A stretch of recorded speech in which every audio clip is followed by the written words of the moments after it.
ఉపాయం ఉన్నోళ్ళు ఊళ్ళో ఏలుతారంటారు. అవును, ఇప్పుడు ఇజ్రాయెల్ అదే పని చేసింది. బలం బలగం తర్వాతి సంగతి.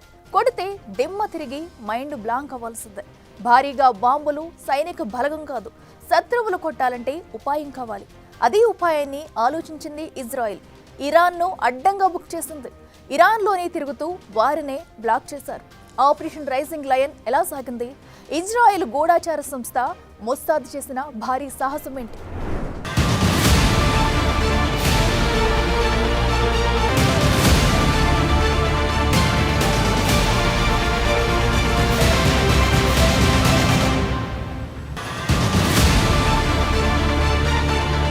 ఒక యుద్ధం గెలవాలంటే వ్యూహం ఆలోచించాలి. సరైన టైంలో అమలు చేయాలి. శత్రువును ఏమార్చాలి. సీక్రెట్ ఆపరేషన్ చేపట్టాలి. శత్రువుతో తిరుగుతూనే బోల్తా కొట్టించాలి. సరిగ్గా ఇజ్రాయెల్ అదే పని చేసింది. ఇరాన్ను అడ్డంగా బుక్ చేసింది. కొడితే దిమ్మ తిరిగి మైండ్ బ్లాంక్ అయ్యింది. ఇజ్రాయెల్ చేసిన ఆపరేషన్ మామూలుగా లేదు. ఒక హాలీవుడ్ మూవీకి ఏమాత్రం తీసిపోకుండా యాక్ట్ చేశారు. ఇరాన్ పై ఇప్పట్లో దాడి ఉండదు అన్న భ్రమలు కల్పించడానికి ఈ మధ్య చాలా కథలల్లారు. సోషల్ మీడియాలో వదిలారు. ఇక ఇజ్రాయెల్ రిలాక్స్ అయిందని ఇరాన్ సుప్రీం లీడర్ను కంప్లీట్ గా నమ్మించారు. అలర్ట్ లెవెల్ తగ్గించారు. మొత్తంగా ఇరాన్ను ఫూల్ చేసేసింది ఇజ్రాయెల్. కానీ ఉరిమినట్లుగా ఒక్కసారిగా విరుచుకుపడ్డారు. ఎలా అంటే ఇరాన్ కోలుకోలేనంతగా, తిరిగి దాడి చేయలేనంతగా, ఫైటర్ జెట్స్ ను అడ్డుకోలేనంతగా నిస్సహాయ స్థితిలో ఇరాన్ను అస్త్ర సన్యాసం చేయించిందే ఇజ్రాయెల్. ఇరాన్ దగ్గర అస్త్రాలున్నా పనిచేయవు. ప్రత్యర్థి అస్త్రాలను అడ్డుకోలేదు. అలా తయారైంది సిట్యువేషన్. ఇదంతా ఇజ్రాయెల్ మాస్టర్ స్ట్రాటజీతోనే సాధ్యమైంది. అసలు ఇరాన్పై దాడి చేసే కంటే ముందు ఇజ్రాయెల్ మిస్లీడింగ్ స్ట్రాటజీని అమలు చేసింది. నెతన్యాహు ఫేక్ వెకేషన్ నుంచి మొసాద్ డ్రోన్ ట్రాప్స్ వరకు ఇరాన్ను కన్ఫ్యూజ్ చేసి సర్ప్రైజ్ అటాక్ తో బోల్తా కొట్టించారు. ఆపరేషన్ రైజింగ్ లయన్ ఒక super strategic military master plan లో భాగం. ఇరాన్ను బోల్తా కొట్టించడానికి ఇజ్రాయెల్ ఉపయోగించిన మిస్లీడింగ్ టాక్టిక్స్ ఎలా పనిచేశాయో పాయింట్ టు పాయింట్ ఇప్పుడు చూద్దాం. Point number 1, Netanyahu fake vacation drama. Israel ప్రధాని బెంజమిన్ నెతన్యాహు జూన్ 12న ఒక beach vacation tour plan announce చేశారు. అది కాస్త నెతన్యాహు ఫుల్ రిలాక్స్ మోడ్ లో ఉన్నారని సోషల్ మీడియాలో వైరల్ అయ్యింది. ఇరాన్ ఇంటెలిజెన్స్ కూడా ఈ కట్టుకథను నమ్మింది. కానీ ఇది ఒక పెద్ద డ్రామా. నెతన్యాహు ఎక్కడికి వెళ్లలేదు. జెరూసలేంలోని సీక్రెట్ వార్ రూమ్ లో ఉండి ఆపరేషన్ రైజింగ్ లయన్ ను లీడ్ చేశారు. నెతన్యాహు ఆడిన ఈ ఫేక్ వెకేషన్ డ్రామా ఇరాన్ ను స్లీప్ మోడ్ లో ఉంచడంలో సక్సెస్ అయ్యింది.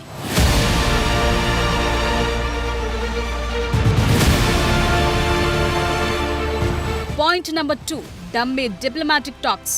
ఇజ్రాయెల్ సెక్యూరిటీ క్యాబినెట్ ఒక ఫేక్ మీటింగ్ అనౌన్స్ చేసింది. ఎజెండా ఏంటంటే గాజాలోని బందీల విడుదల గురించి అమెరికాతో డిస్కస్ చేయటం అని చెప్పింది. కానీ ఈ మీటింగ్ ఒక కవరప్. రియల్ మ్యాటర్ ఏంటంటే ఆపరేషన్ రైజింగ్ లయన్ కు అప్రూవల్ ఇవ్వటం.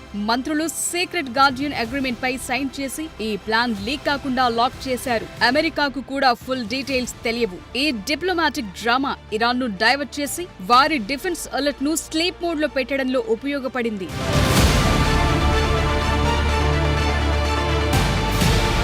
Point number 3, Mossad secret intelligence game. Israel గూఢాచార సంస్థ మొసాద్ ఈ ఆపరేషన్ లో గేమ్ చేంజర్. గత కొన్నేళ్లుగా మొసాద్ ఇరాన్ లోపల సీక్రెట్ డ్రోన్ బేస్ లు సెటప్ చేసింది. ఈ హైటెక్ డ్రోన్లను సామాన్య జనం వాహనాల్లో దాచి ఉంచి ఇరాన్ రాడార్ సిస్టమ్స్ ను బైపాస్ చేశారు. జూన్ 13 అర్ధరాత్రి ఈ డ్రోన్లు యాక్టివేట్ అయ్యాయి. Iran S-300, బవర్ 373 air defence systems ను టార్గెట్ చేసి బ్లాస్ట్ చేశాయి. ఈ stealth move Israel fighter jets కు ఫ్రీ ఎయిర్ స్పేస్ ఓపెన్ చేసింది. ఇరాన్ ను కంప్లీట్ గా షాక్ లోకి నెట్టింది. పాయింట్ నెంబర్ 4, యుఎస్ ఇరాన్ అణు చర్చలతో డైవర్ట్. ఇజ్రాయెల్ ఒక అడుగు ముందుకేసి యుఎస్ ఇరాన్ న్యూక్లియర్ టాక్స్ గురించి ఫేక్ న్యూస్ స్ప్రెడ్ చేసింది. ఇరాన్ అమెరికా మధ్య అణు ఒప్పందం కోసం ఒమన్ మధ్యవర్తిత్వంలో చర్చలు జరుగుతున్నాయని నెతన్యాహు ఆఫీస్ అనౌన్స్ చేసింది. ఓ వైపు చర్చలంటూ ఇంకో వైపు ఇరాన్ ను డేవియేట్ చేసింది.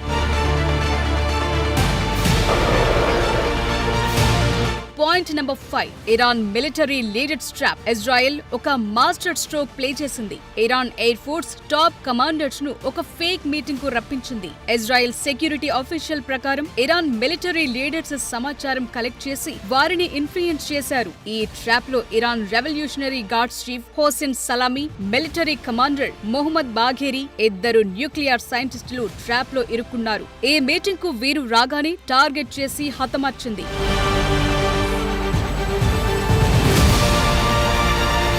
పాయింట్ నెంబర్ 6, ట్రంప్ తో దౌత్య వివాదం డ్రామా. ఇక్కడ ఇజ్రాయెల్ మరో లెవెల్ గేమ్ ఆడింది. Netanyahu, US president Donald Trump మధ్య ఒక డమ్మీ వివాదాన్ని సృష్టించింది. ఇరాన్ పై దాడుల గురించి ట్రంప్ తో విభేదాలున్నాయని నెతన్యాహు ఆఫీస్ పెద్ద సీన్ క్రియేట్ చేసింది. ట్రంప్ డిప్లొమాటిక్ డీల్ కోసం ఒత్తిడి చేస్తున్నాడని, ఇజ్రాయెల్ అటాక్ కు అప్రూవల్ ఇవ్వటం లేదని ప్రచారం జరిగేలా చేశారు. ఈ వ్యవహారం కాస్త ఇజ్రాయెల్ ను అమెరికా కంట్రోల్ చేస్తోందని ఇరాన్ ఫీల్ అయ్యేలా చేసి వారి అలర్ట్ లెవెల్స్ ను తగ్గించింది. స్ట్రైక్స్ ఇప్పట్లో జరగవు అన్న ఫీల్ వచ్చేలా చేసింది.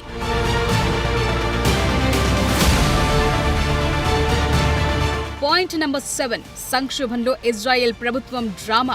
ఇది ఇరాన్ ను రిలాక్స్ చేయడంలో కీ రోల్ పోషించింది. ఇజ్రాయెల్ ప్రభుత్వం కూలిపోతుందని రూమర్స్ స్ప్రెడ్ చేయించారు. ఇవి ఇజ్రాయెల్ అంతర్గత సమస్యల్లో ఉందని, అటాక్ చేసే స్థితిలో లేదని ఇరాన్ నమ్మేలా చేసింది. ఈ డొమెస్టిక్ డ్రామా ఇరాన్ ఇంటెలిజెన్స్ ను సైడ్ ట్రాక్ పట్టించడంలో సక్సెస్ అయింది.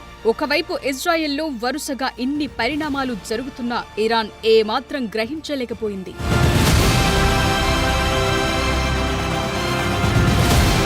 ఇజ్రాయెల్ గతంలో ఇలాంటి టాక్టిక్స్ ప్లే చేసింది. అయినా సరే ఇరాన్ మళ్లీ ఎలా నమ్మిందో వారికే తెలియాలి. ఈ మిస్లీడింగ్ టాక్టిక్స్ తో ఇజ్రాయెల్ పై చేయి సాధించింది. ఇరాన్ చేతులెత్తేసింది. Iran air defence systems down అయ్యే వరకు వారికి అటాక్ గురించి క్లూ లేదంటే అర్థం చేసుకోవచ్చు.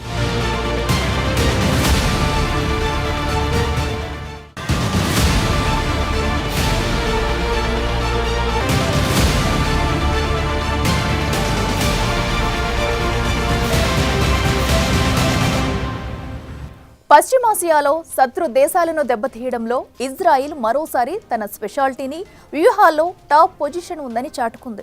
ఎందుకంటే ఇరాన్ను ఒక్క రోజులోనే 10 నిమిషాల ఆపరేషన్తో షేక్ చేసింది. మిస్లీడ్ చేసి పక్కాగా బుక్ చేసింది.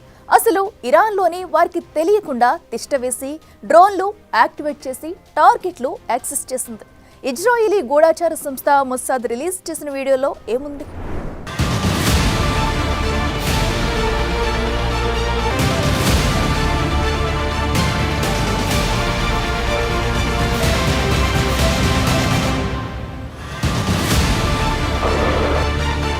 ఒక్కసారి ఈ వీడియోస్ చూడండి. ఇవి మొసాద్ రిలీజ్ చేసిన వీడియోలు. తమ ఆపరేషన్స్ గురించి చాలా అరుదుగా ఇలాంటి వీడియోలను రిలీజ్ చేస్తుంది మొసాద్. ఇరాన్ కు చెందిన ఎయిర్ డిఫెన్స్ సిస్టమ్ S-300 ను ఎలా పేల్చేస్తున్నారు?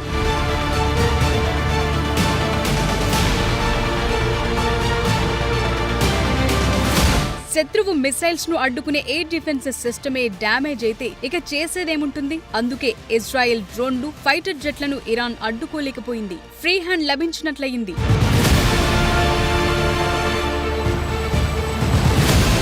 ఇవి మరిన్ని వీడియోలు. మొసాద్ కోవర్ట్ ఆపరేషన్, ఇరాన్ బేస్లను స్టడీ చేయటం, పేల్చేయటం. ఇది జూన్ 13న జరిగింది. చూసారుగా, ఇరాన్ పై లేటెస్ట్ గా చేపట్టిన ఆపరేషన్ రైజింగ్ లయన్ కోసం చాలా రోజుల నుంచే ఇజ్రాయెల్ గేమ్ ప్లాన్ రెడీ చేసింది. ఇరాన్ న్యూక్లియర్ ప్రోగ్రామ్, సైనిక బలాన్ని దృష్టిలో పెట్టుకుని మాస్టర్ స్ట్రాటజీతో ముందుకెళ్లింది. ఆవేశం కాదు, ఆలోచనకు పదును పెట్టింది. బలం బలగం కాదు, ఇంటెలిజెన్స్ ను నమ్ముకుంది. ఇందుకోసం అవసరమైన ఆయుధ వ్యవస్థలు, పరికరాలు, కమాండోలను రహస్య మార్గాల్లో ఇరాన్లోకి తరలించడంలో ఇజ్రాయెల్ గూఢచార విభాగం మొసాద్ కీ రోల్ పోషించింది. ఇరాన్ రాజధాని టెహ్రాన్ కు అత్యంత సమీపంలోనే వారికి తెలియకుండానే డ్రోన్ బేస్ ను ఏర్పాటు చేసుకుందంటే ఇజ్రాయెల్ తెలివికి హ్యాట్స్ ఆఫ్ చెప్పాల్సిందే. అత్యంత ఖచ్చితత్వంతో పనిచేసే వెపన్స్ ను అక్కడికే చేర్చింది. ఆపరేషన్ రైజింగ్ లయన్ మొదలు కాగానే ఇక్కడి నుంచి డ్రోన్లను రిమోట్ తోనే ప్రయోగించి ఇరాన్ మిసైల్ బేస్లను డ్యామేజ్ చేసింది. చేసింది. ఈ మధ్య ఇరాన్లోని ఎయిర్ బేస్ దగ్గర ఇజ్రాయెల్ కమాండోలు దాడులు చేశారు. ఆ తరువాత ఫైటర్ జెట్స్, మిసైల్స్ తో ఇరాన్ అణుశుద్ధి కేంద్రాలు, సైనిక స్థావరాలు, మిలిటరీ బేస్లపై విరుచుకుపడింది. మొత్తం 5 దశల్లో దాడులు చేసినట్లు ఇజ్రాయెల్ సైనిక వర్గాలు చెప్తున్నాయి. ఇరాన్ గగనతల రక్షణ వ్యవస్థలైన S-300, బవర్ 373 ఎయిర్ డిఫెన్స్ సిస్టమ్స్ ధ్వంసం కావడంతో ఆ దేశ అణు శుద్ధి కేంద్రాలపై నిరాటంకంగా ఇజ్రాయెల్ జెట్లు దాడులు చేయగలిగాయి. ఇరాన్ న్యూక్లియర్ సిస్టమ్ అంతా భూగర్భంలోనే మెయింటైన్ చేస్తోంది. శాంతియుత అవసరాలకే వాడుకుంటామని ఇరాన్ అంటుంటే, అణుబాంబు తయారీ కోసమే ఇరాన్ వాటిని అభివృద్ధి చేసుకుందని ఇజ్రాయెల్, అమెరికా వాదిస్తోంది. సో అక్కడ కూడా బాంబులు వేసింది ఇజ్రాయెల్. అయితే ఇరాన్ అణు కేంద్రాలు ఈ అటాక్స్ లో దెబ్బతిన లేదంటున్నారు. ఆపరేషన్ రైజింగ్ లయన్ లో భాగంగా ఇరాన్ పై దాడికి ఇజ్రాయెల్ నుంచి భారీ ఎత్తున ఫైటర్ జెట్స్ వెళ్లాయి. 200 యుద్ధ విమానాలు 100 లక్ష్యాలపై దాడులు చేశాయి. 330 బాంబులు, మిసైల్స్ వాడింది ఇజ్రాయెల్.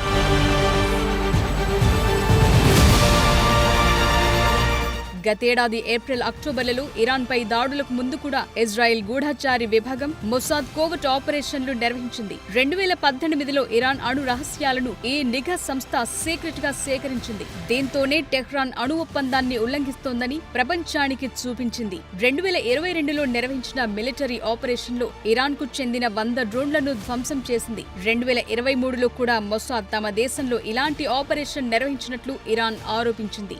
2020లో ఇరాన్ అణు శాస్త్రవేత్తను మొసాద్ టీం హతమార్చిందంటున్నారు.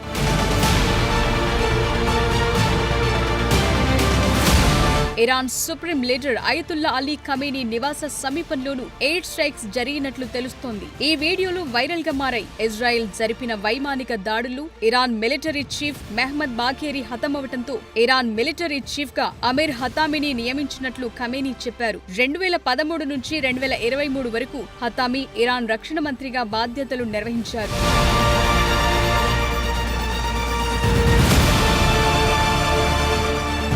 ఇరాన్ పై ఇజ్రాయెల్ దాడుల నేపథ్యంలో అమెరికా అధ్యక్షుడు ట్రంప్ ఇరాన్ను మరోసారి హెచ్చరించారు. తమతో అణు ఒప్పందం చేసుకోకపోతే ఇజ్రాయెల్ దాడులు మరింత తీవ్రమవుతాయన్నారు. పరిస్థితి చేయి దాటకముందే దీనిపై నిర్ణయం తీసుకోవాలన్నారు. ఇజ్రాయెల్ దాడుల గురించి తమకు ముందే తెలుసన్నారు ట్రంప్. అయితే ఈ దాడుల్లో తమ ప్రమేయం లేదని అమెరికా వివరణ ఇచ్చుకుంది. ఇరాన్ ఏదైనా ప్రతీకార దాడులకు పాల్పడితే దాన్ని ఎదుర్కొనేందుకు తమ సైన్యంలోని సెంట్రల్ కమాండ్ సిద్ధంగా ఉందని, అమెరికా తనను తాను కాపాడుకోవటంతో పాటు ఇజ్రాయెల్ ను కూడా రక్షించేందుకు రెడీ అన్నారు ట్రంప్. సో ఇజ్రాయెల్ చేపట్టిన తాజా ఆపరేషన్ మిస్లీడింగ్ టాక్టిక్స్ వల్ల ఇరాన్ న్యూక్లియర్ ప్రోగ్రామ్ 2-3 ఏళ్లు వెనక్కు వెళ్లినట్లయింది.